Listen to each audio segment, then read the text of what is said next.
Welcome to this lesson on the intermediate value theorem. Take a moment to look over the theorem itself here on the slide and make sure you really understand what the theorem is saying. The first example we'll look at here asks us to show if there is a root or zero in the interval between 0 and 1. Remember that another name for a root is a zero. Now, as this connects to the intermediate value theorem, this root is going to be the value of c. And when it says support your reasoning, what that really means is to use the intermediate value theorem. And recall that a requirement of the intermediate value theorem is a continuous function. So because our function is a polynomial, and we can observe that just by looking at it, there's no denominator and it's just a bunch of terms, we know that the function must be continuous because all polynomials are continuous. So it's a trivial thing to state, but you do have to state it.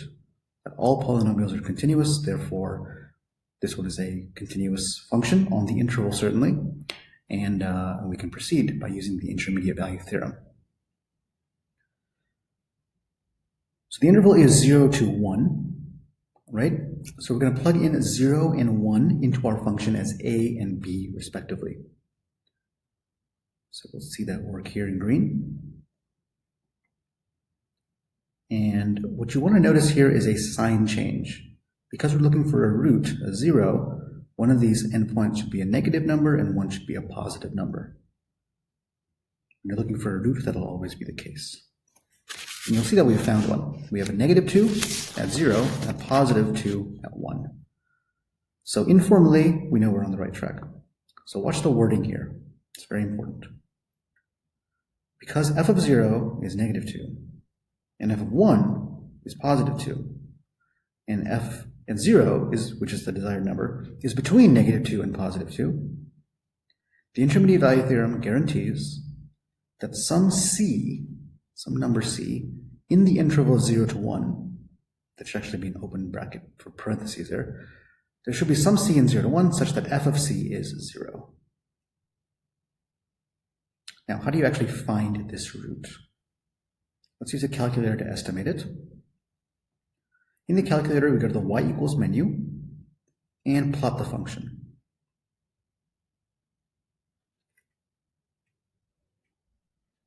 If the window isn't right, hit zoom 6 for the standard window.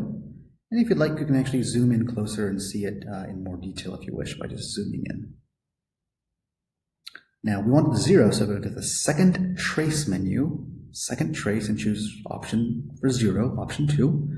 And you can use the arrows here, but since we already know our boundaries, just type in 0, enter, and then 1, enter, and then move with the arrows the cursor closer to the root, and you'll see that the 0 is estimated to be 0.596.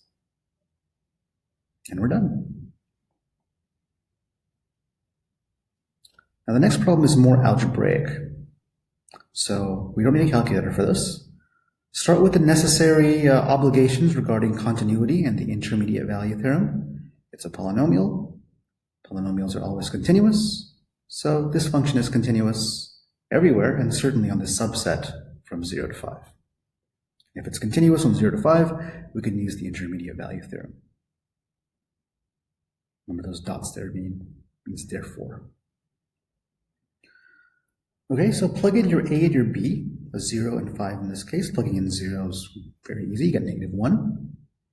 Plugging in 5 is a little bit trickier. And note the desired number 11, kind of an oddball there, but 11, okay. Note that it exists or is framed in between negative 1 and 29. The negative 11, sorry, that 11, that should be 11, not negative 11. That 11 is in the range. So once again, the wording here is pretty important, but kind of formulaic. So just fill in the blank, basically. F of 0 is this, f of 5 is that, and 11, the desired number, is between those. So the intermediate value theorem guarantees some c between 0 and 5, such that f of c equals 11.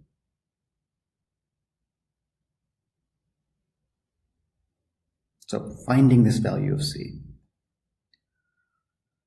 Plug c into f of x, and we just get the same thing with c instead of x. So we get that. And then we know that this needs to yield 11. because we've just stated that in blue. That's guaranteed to give 11. So let's find C. This is a quadratic function, so use the appropriate method to solve this equation. And factoring is probably going to be good here.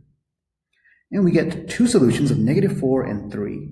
But remember that our value of C must be between 0 and 5. So check our answers and we'll notice that one of them does not fit in that interval. So we can disregard it, and thus our only answer is C equals 3. And thus we're done.